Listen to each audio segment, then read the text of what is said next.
إن الحمد لله نحمده ونستعينه ونستغفره ونعوذ بالله من شرور أنفسنا ومن سيئات أعمالنا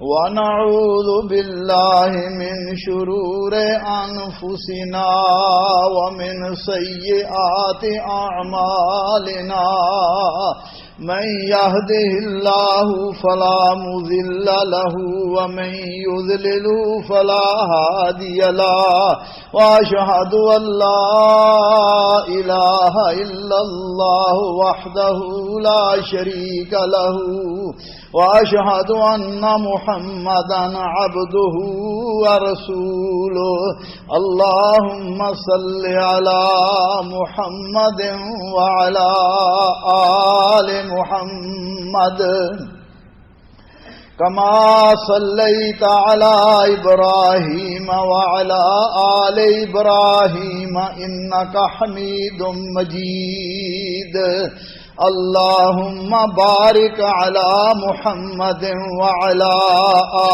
آل محمد كما باركت على إبراهيم وعلى آل إبراهيم إنك حميد مجيد أما بعد فإن خير الحديث كتاب الله وخير الهدي هدي محمد صلى الله عليه وعلى آله وسلم وشر الأمور محدثاتها وكل محدثة بدعة وكل بدعة ضلالة وكل ضلالة في النار أعوذ بالله السميع العليم وبوجهه الكريم وسلطانه القديم من الشيطان الرجيم من همزه ونفخه ونفسه بسم الله الرحمن الرحيم أرأيت الذي يكذب بالدين فذلك الذي يدعو اليتيم ولا يحض على طعام المسكين فويل للمصلين الذين هم عن صلاتهم ساهون الذين هم يراءون ويمنعون الماعون بھائیو، دوستو، بزرگو، قابل احترام خواتین اسلام، آج کے خطبہ جمعہ کا موضوع سورۃ الماعون کے بارے میں اختصار کے طور پر کچھ گزارشات عرض کرنی ہیں۔ اللہ احکم الحاکمین اپنے حبیب حضرت محمد کریم صلی اللہ علیہ وسلم کو فرما رہے ہیں، ارأیت الذی یکذب بالدین، کیا آپ نے اس شخص کو نہیں دیکھا جو روزے جزا کو جھٹلاتا ہے؟ دین سے مراد یہاں آخرت، جزا اور ثواب ہے۔ یہاں اللہ احکم الحاکمین نے جو انداز فرمایا کہ کیا آپ نے اس کو نہیں دیکھا، یہ عموماً سوچنے اور سمجھنے والے شخص کو ایسے مخاطب کیا جاتا ہے۔ اس سے کا مطلب آنکھوں سے دیکھنا بھی ہے، اور اس کے علاوہ اس کا معنی اور مفہوم غور کرنا، سمجھنا، جیسا کہ عموماً ہم بات میں کہہ رہے ہیں بھائی آپ یہ بات نہیں دیکھ رہے، یعنی ان کو مخاطب کر کے کسی موضوع کے بارے میں بتلانا، کیا آپ اس بات کو نہیں جانتے؟ تو اس طرح اللہ احکم الحاکمین خطاب تو رسول اللہ صلی اللہ علیہ وسلم کو کر رہے ہیں، مگر اس سے مراد تمام امت ہے۔ اللہ ذوالجلال ہمیں اس صورت سے کہ اسباق کو عملی طور پر کرنے کی توفیق عطا فرمائے۔ سورہ مکی ہے، اللہ احکم الحاکمین نے اپنی معزز کتاب میں انسانوں کی رہنمائی کے لیے بے شمار احکام نازل فرمائے ہیں، اور یہ ایسا عظیم الشان چشمہ ہدایت ہے جس میں کبھی کمی نہیں آتی، اور یہ وہ دریا ہے جو کبھی گدلا نہیں ہوتا اور کبھی خشک نہیں ہوتا۔ میرے بھائیو، ہر شخص اس قرآن کریم سے ہدایت حاصل کر لیتا ہے، اپنا مطلوب پا لیتا ہے، اور پریشان حال شخص قرآن کریم پر توجہ کر کے اپنی پریشانی کا حل بھی تلاش کر لیتا ہے۔ اور میرے بھائیو دوستو، اللہ احکم الحاکمین فرما رہے ہیں، ارأیت الذی یکذب بالدین، یعنی وہ لوگ جو قیامت کو جھٹلاتے ہیں، اللہ ذوالجلال کے سامنے حساب اور کتاب اور کو نہیں مانتے، اللہ ان پر سخت نکیر فرما رہے ہیں، کیونکہ یہ وہ دن ہوگا جس دن ہر شخص اپنے اپنے اعمال کا بدلہ پائے گا۔ قرآن کریم میں اللہ احکم الحاکمین نے عقیدہ آخرت کے بارے میں بار بار ذکر فرمایا ہے۔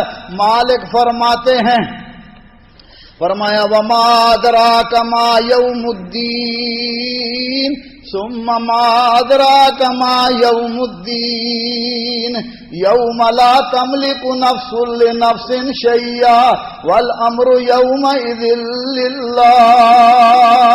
اے میرے حبیب صلی اللہ علیہ وسلم، آپ کو کیا پتا ہے، کیا آپ کو علم ہے کہ جزا اور سزا قیامت کا دن وہ کیسا ہے؟ پھر فرمایا آپ کو معلوم کیا معلوم ہے کہ جزا اور سزا کا دن کیسا ہے؟ فرمایا یوم لا تملک نفس لنفس شیئا، فرمایا جس دن کوئی شخص کسی کے لیے کسی چیز کا مالک نہیں ہوگا، والامر یومئذ للہ، اور فرمایا اس دن بادشاہی صرف اور صرف اللہ ذوالجلال کی ہوگی۔ اور ایک اور مقام سن لیجئے، فرمایا زعم الذین کفروا ان لن یبعثوا قل بلی وربی لتبعثن ثم لتنبؤن بما عملتم وذلک علی اللہ یسیر۔ جن لوگوں نے کفر کیا وہ یہ سمجھ چکے ہیں، وہ یہ سمجھ رہے ہیں کہ وہ دوبارہ اٹھائے نہیں جائیں گے۔ فرمایا قل بلا وربی لتبعثن، کہہ دیجئے ہاں میرے پروردگار کی قسم تم ضرور پر ضرور اٹھائے جاؤ گے، پھر جس قدر تم نے عمل کیے اس کا وہ جتلائے جائیں گے، اور یہ اللہ ذوالجلال کے لیے آسان ہے۔ قرآن کریم میں بارہا اللہ ذوالجلال اس عقیدے کے بارے میں فرما رہے ہیں، فرمایا اللہ لا الہ الا هو لیجمعنکم الی یوم القیامت لا ریب فیہ ومن اصدق من اللہ حدیثا۔ وہی اللہ، اس کے سوا کوئی معبود برحق نہیں، فرمایا وہ ضرور تمہیں قیامت کے دن جمع کرے گا، اور اس میں کوئی شک نہیں ہے، اور اللہ سے بڑھ کر بات کس کی سچی ہو سکتی ہے۔ اللہ ذوالجلال مجھے اور آپ کو اس قیامت کے دن کو ہمیشہ یاد رکھنے اور دل کی گہرائیوں میں اس پر ایمان لانے کی توفیق عطا فرمائے۔ اللہ مالک فرما رہے ہیں وہی شخص جو ثواب اور عذاب اور حساب و کتاب کو جھٹلاتا ہے، آخرت کا ایمان اس کے دل میں نہیں ہوتا، اور فرمایا اس کے بد نظریاتی خرابیاں اور اس کے اعمال کی خرابیوں کا اصل سبب یہی ہے کہ اسے یقین نہیں ہے کہ میں نے اللہ مالک کے سامنے پیش ہونا ہے، اور دنیا میں رہتے ہوئے بھی وہ اللہ ذوالجلال کے حکموں اور مالک کے فرامین کو زبان سے تو اقرار بعض اوقات کر لیتا ہے، دل سے بھی تصدیق کر لیتا ہے، لیکن اس کے مطابق اس کا عمل نہیں ہوتا۔ میرے بھائیوں، دوستوں، بزرگوں، مگر جس بندے کا اللہ پر ایمان کمزور ہوتا ہے اور اس کا دل بھی سخت ہو جاتا ہے، دل میں سختی آ جاتی ہے، اور وہی شخص ہے جو غریبوں اور مسکینوں یتیموں کو دھکے دیتا ہے بجائے کہ ان کی مدد کرنے کے اور ان کی مدد کروانے کے، وہ ان کے ساتھ برا سلوک رکھتا ہے۔ اس کا دراصل اس کے دل میں ایمان نہیں ہے۔ اگر ایمان ہو اللہ ذوالجلال پر، اس کے ساتھ اس کی محبت ہو، تو پھر اللہ کی مخلوق کے ساتھ بھی اس کے دل میں پیار اور محبت ہوتی ہے۔ میرے بھائیو دوستو، نبی صلی اللہ علیہ وسلم کے پاس ایک شخص آتا ہے، یا رسول اللہ میرے دل میں سختی پیدا ہو گئی ہے۔ نبی صلی اللہ علیہ وسلم نے اسے علاج بتلایا، دل میں نرمی کیسے پیدا ہوگی۔ وہ فرمایا امسک راس الیتیم، یتیم کے سر پر ہاتھ پھیرا کرو، مسکینوں کو کھانا کھلایا کرو، اللہ تمہارے دلوں میں نرمی پیدا کر دے گا۔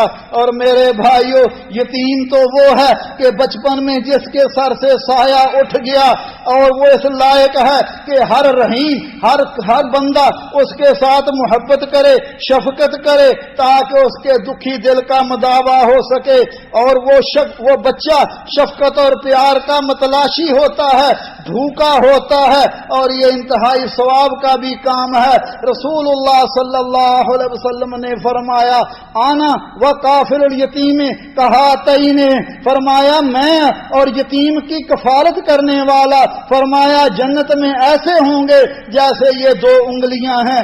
میرے بھائیو دوستو، یتیم وہ ہے جو بھی بلوغت کی عمر کو نہیں پہنچا، اس کا والد مر گیا ہے اور بالغ ہونے کے بعد یتیم نہیں رہتا، اور یتیم کو یہ زبردست حق حاصل ہے کہ مسلمانوں کا وہ گھرانہ بہترین گھرانہ ہے جہاں یتیموں کی پرورش ہو رہی ہے، ان کے ساتھ حسن سلوک ہو رہا ہے، اور وہ بدترین گھرانہ ہے جہاں یتیموں کو برا بھلا کہا جاتا ہے، ان کے ساتھ بد سلوکی کی جاتی ہے۔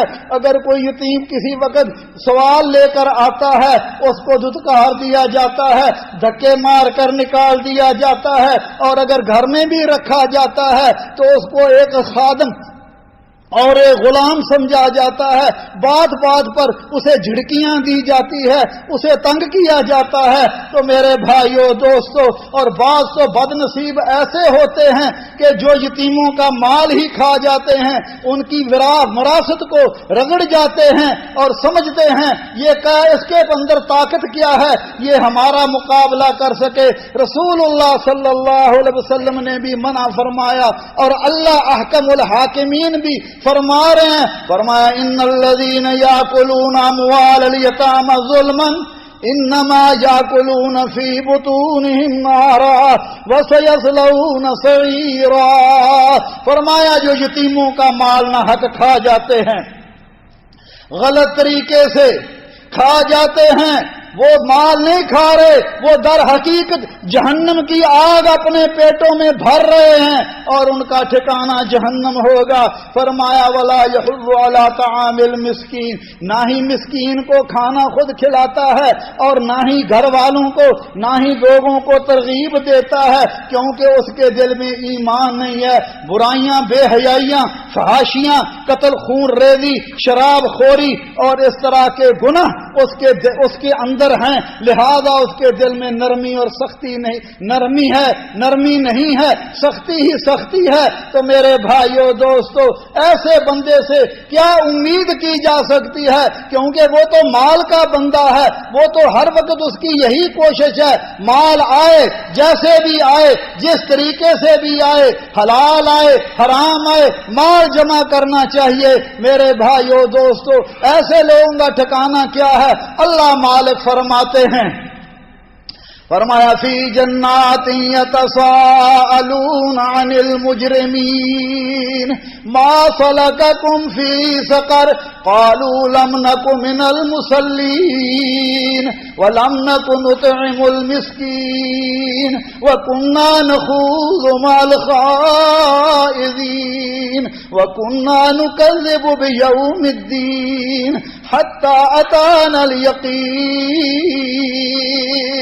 جنتی اپنے تختوں پر ہوں گے، جنت میں اپنے بالا خانوں پر اپنے تختوں پر ہوں گے اور وہ ان سے پوچھیں گے جو سکر میں ہوں گے. اور سکر کیا ہے؟ فرمایا وما ادراکم سأصلیہ سقر سأصلیہ سقر وما ادراک ما سقر لا تبقی ولا تذر لواحۃ للبشر. اے میرے حبیب ان کو سکر میں ڈالا جائے گا. اور سکر ہے کیا؟ آپ کو کیا پتا ہے سکر کیا ہے؟ فرمایا لا تبقی ولا تذر. فرمایا نہ ان کو چھوڑے گی اور نہ ہی باقی رکھے گی. عذاب میں جہنم کے عذاب میں مبتلا ہوں گے. لواحۃ للبشر. اور فرمایا وہ تو چمڑے کو جھلس دینے والی ہے. اس میں ہوں گے. جنتی پوچھیں گے بھائی جان دنیا میں اکٹھے رہتے تھے آج تم جہنم میں کیسے چلے گئے ہو؟ تو کیا کہیں گے؟ لم نک من المصلین. اذانیں ہوتی تھی مؤذن حی علی الصلاۃ حی علی الفلاح کہتا تھا مگر ہم اپنے کاروباروں میں مشغول ہوتے تھے دوستوں کی گپوں میں مشغول ہوتے تھے ہم سو رہے ہوتے تھے کبھی پڑھ لی کبھی نہ پڑھی جب جی آیا لوگوں کے سامنے ہوئے تو پڑھ رہے ہیں بعد میں نماز پڑھی نہ پڑھی کبھی اہتمام نہیں تھا اور اگر کبھی پڑھی بھی تو وقت بے وقت پڑھ لی. لم نک من المصلین. مصلی وہ ہے الذین هم علی صلاتهم داعمون. فرمایا ہمیشہ نماز پڑھتے ہیں. ایک نماز پڑھی دوسری کا فکر ہوتا ہے. اور دوسری چیز وَلَمْ نَكُ نُطْعِمُ الْمِسْكِينَ. مسکین آتے تھے غریب آتے تھے محلے میں بھی تھے شہر میں بھی تھے دوست احباب میں بھی تھے رشتہ داروں میں بھی تھے لیکن نہ ان کو خود کھلاتے تھے نہ ان کی خود مدد کرتے تھے اور نہ ہی دوسروں کو ترغیب دیتے تھے. یہ ہمارے بڑے جرم ہیں جس کی وجہ سے اللہ ذوالجلال نے انہیں جہنم میں داخل کیا. اور وہ لوگ جو یتیموں کے ساتھ محبت کرتے ہیں مسکینوں کے ساتھ محبت کرتے ہیں ان کی خدمت کرتے ہیں ان کی کفالت کرتے ہیں ان کا بھی سن لیجئے. فرمایا جنت میں ہوں گے.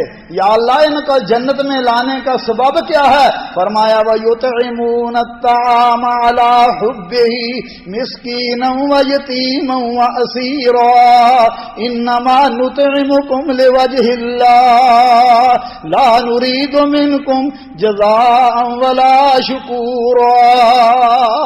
فرمایا وہ یتیموں مسکینوں کو کھانا کھلاتے ہیں قیدیوں کو کھانا کھلاتے ہیں اور ساتھ کیا کہتے ہیں انما نطعمکم لوجہ اللہ. بھائیو ہم تم پر احسان نہیں کر رہے ہم تو تمہیں اللہ کو راضی کرنے کے لیے تمہیں کھانا کھلا رہے ہیں تمہیں دے رہے ہیں تم پر احسان نہیں کر رہے بلکہ ہمارا مقصد یہ ہے ہمارا رب ہم سے راضی ہو جائے. اور فرمایا اللہ اِنَّا نَخَافُ مِن رَبِّنَا يَوْمًا عَبُوسًا قَمْطَرِيرًا فَوَقَاهُمُ اللَّهُ شَرَّ ذَلِكَ الْيَوْمِ وَلَقَّاهُمْ نَضْرَةً وَسُرُورًا. سورہ دہر کی آیتیں ہیں گھر جا کر ترجمہ پڑھ لینا. فرمایا قیامت سے دن سے ڈرتے ہیں اور مالک نے انہیں کیا بدلہ دیا؟ فرمایا ہم انہیں جنت عطا فرمائیں گے اور انہیں بہشت کے بعد ریشم کا لباس عطا فرمائیں گے. اللہ ذوالجلال ہمیں بھی یہ نیک اعمال کرنے کی توفیق عطا فرمائے. غریبوں مسکینوں اور مسلمان معاشرے میں جتنے بھی کمزور لوگ ہیں میرے بھائی اگر اللہ نے ہمیں رزق دیا تو یہ ہمارا کوئی کمال نہیں اس کا فضل ہے اور کسی کو نہیں دیا تو یہ اس کی تقسیم ہے یہ اس کی تقسیم ہے. پھر فرمایا فویل للمصلین. بربادی ہے ہلاکت ہے ان نمازیوں کے لیے. یا اللہ یہ کون نمازی ہیں؟ یہ وہ نمازی ہیں جو نماز سے غافل رہتے ہیں جو نماز سے غافل رہتے ہیں نماز کو اس کے وقت پر ادا نہیں کرتے وقت بے وقت کبھی پڑھی کبھی چھوڑ دی جیسے چاہا. حالانکہ مومن تیار رہتا ہے کہ میرے رب نے بلایا حی علی الصلاح حی علی الفلاح. اللہ کی طرف منادی دے رہا ہے. کوئی یہ نہیں کہہ رہا ہے کہ مؤذن کہ آؤ مجھے کچھ دے دو بلکہ کہتا ہے میرے بھائیو کامیابی تمہاری اللہ کی عبادت میں ہے نماز میں ہے. آپ نے سمجھ لیا ہماری کامیابی کاروبار میں ہے، فیکٹری میں ہے، دفتروں میں کام کرنے میں ہے۔ اللہ فرماتے ہیں نہیں، یہ تو تمہاری زندگی کے معمولی چیزیں ہیں، اصل ٹھکانہ تمہارا جنت ہے، اور اس کو حاصل کرنے کے لیے اللہ کی عبادت اور اطاعت ہے۔ اس لیے فرمایا الذین هم عن صلاتهم ساہون، یہ نہیں فرمایا نماز فی صلاتهم ساہون، نماز میں غفلت کرتے ہیں۔ نبی صلی اللہ علیہ وسلم نماز کو اول وقت میں ہمیشہ ادا کرتے تھے، اس لیے نماز کو اول وقت میں ادا کرتے ہیں۔ اسی طرح جو لوگ نماز سے غافل ہیں وہ نماز کو آگے پیچھے جب جی چاہا اور اس کے ساتھ نماز کے ارکان اس کی شرائط کے ساتھ ادا نہیں کرتے۔ اور تیسری چیز، سوچ سمجھ کر نماز نہیں پڑھتے۔ نماز کو سمجھا ورزش، تمرین، آئے بس جلدی جلدی رکوع کیا، سجدہ کیا۔ اللہ، آپ نے فرمایا بدترین چور نماز کا چور ہے۔ عرض کیا یا رسول اللہ، چور نماز کی چوری کیسے ہے؟ فرمایا لا یتم رکوعہا ولا سجودہا، نہ سجدہ پورا کرتا ہے نہ رکوع پورا کرتا ہے، یہ نماز کا چور ہے۔ اب نمازی بھی بن گئی، نماز بھی پڑھ لی اور چوری بھی کر لی، کیا فائدہ ہوا؟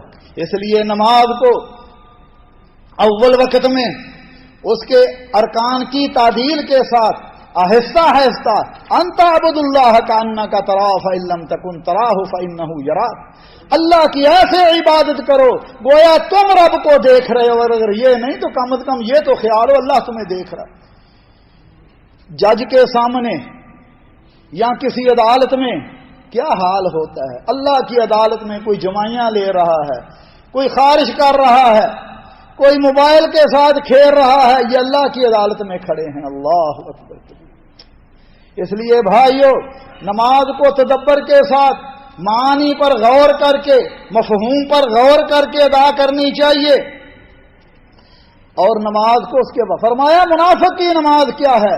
بیٹھا رہتا ہے، جب سورج ڈوبنے کے قریب آتا ہے جلدی جلدی 4 رکعتیں پڑھ لیتا ہے۔ تو میرے بھائیو دوستو، نماز کو انسان توجہ کے ساتھ، عاجزی کے ساتھ پڑھے، اور نماز کا خشوع، نماز کی سمجھ، یہ فرض ہے۔ حضرت عبداللہ ابن عباس رضی اللہ تعالیٰ عنہ فرمایا کرتے تھے، فرماتے تھے نماز اتنی ہی ہے جتنا بندہ سوچ سمجھ کر پڑھے، اور جس نماز میں انسان کی توجہ نہ ہو، توجہ بازار کی طرف ہے، توجہ کاروبار کی طرف ہے، وہ نماز نہیں ہے۔ پھر خیالات تو آ ہی جاتے ہیں۔ اب اگر خیال آ جائے تو انسان فوراً خیال کو دور کر کے نماز کی طرف توجہ کرے۔ صحابی نے عرض کیا یا رسول اللہ، نماز میں بڑے وسوسے آتے ہیں۔ فرمایا نماز کی حالت میں 3 مرتبہ اعوذ باللہ من الشیطان الرجیم پڑھ کے دل کی طرف دھتکار دیا کرو، شیطان کا وسوسہ کم ہو جائے گا، اور نماز کی طرف توجہ کرو۔ کیسے کرو گے؟ جب تمہیں نماز کے معنی آتے ہوں گے، نماز کا ترجمہ آتا ہوگا، ورنہ نماز کا ترجمہ نہیں آیا، آپ نے پوری نماز پڑھ لی اور آپ کو پتہ ہی نہیں کہ میں نے کیا پڑھا۔ فرمایا لا تقربوا الصلاۃ وانتم سکارى، بے ہوشی کی حالت میں نماز نہ پڑھو، حتی تعلموا ما تقولون، جب تمہیں پتہ چلے کہ تم کیا پڑھ رہے ہو پھر نماز پڑھو۔ اور ہم ساری نماز پڑھ جاتے ہیں، پتہ ہی نہیں ہوتا، پتہ اس وقت چلتا جب السلام علیکم ورحمۃ اللہ، السلام علیکم ورحمۃ اللہ۔ اور نبی صلی اللہ علیہ وسلم نے فرمایا ما من مسلم یتوضا فیسبغ الوضوء، جو مسلمان اچھی طرح وضو کرے، سنت کے مطابق وضو کرے، ثم یقول فی صلاته فیعلم ما یقول، اور نماز میں اس طرح کھڑا ہو کہ جو زبان سے کہتا ہے اس کو اس کا علم ہو، اس کو پتا ہو۔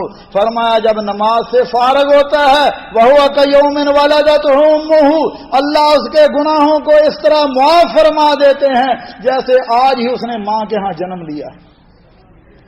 اس لیے میرے بھائیو، نماز سوچ سمجھ کر توجہ کے ساتھ، اور فرمایا وَالَّذِينَ هُمْ يُرَاعُونَ، جو دکھلاوا کرتے ہیں، نماز میں بھی، صدقات میں بھی، روزے میں بھی، حج میں بھی، عبادات میں دکھلاوا کرتے ہیں، لوگوں کے ہاں ان کا مقام بن جائے۔ فرمایا جو دکھلاوا کرتے ہیں ان کی بھی بربادی ہے، انہیں ثواب نہیں ہوگا بلکہ الٹا عذاب ہوگا قیامت کے دن۔ فرمایا سب سے پہلے 3 قسم کے لوگوں پر جہنم کی آگ کو بھڑکایا جائے گا، ایک قاری صاحب، عالم صاحب، دوسرے سخی صاحب اور تیسرے مجاہد صاحب۔ اللہ فرمائیں گے تم نے دنیا میں دکھلاوے کے لیے یہ کام کیا تھا، جاؤ ان سے اپنا اجر لے لو، ان کو جہنم میں ڈال دیا جائے گا۔ اور فرمایا جو دکھلاوا کرتا ہے وہ شرک کرتا ہے۔ اس لیے مومن ہر کام رب کو راضی کرنے کے لیے کرتا ہے۔ اللہ مجھے اور آپ کو بھی توفیق عطا فرمائے۔ اقول قولی ھذا واستغفر اللہ لی ولکم ولسائر المسلمین من کل ذنب فاستغفروہ انہ ھو الغفور الرحیم۔